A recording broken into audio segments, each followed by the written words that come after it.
I'll be teaching you guys how you guys can uninstall PC games on Windows. It's pretty simple. So the first thing you can do is search for control panel and click on control panel on your computer. From over here, click on where it says uninstall a program. From here, it's going to show you the list of program you have on your device. You can choose the program you want to uninstall, and once you double click on it, it's going to show you are you sure. And if you're sure you want to uninstall the game or that program, click on OK and it will be uninstalled from your device. Now that is the first method. The second method to uninstall an app or a game from your PC is to go on the search again and this time search for settings. Now once you're inside settings, go on where it says apps.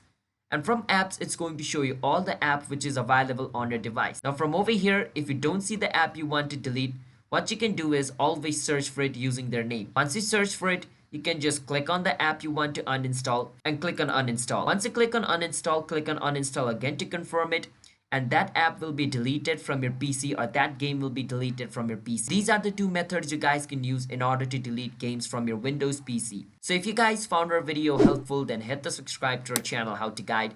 I'll see you guys next time.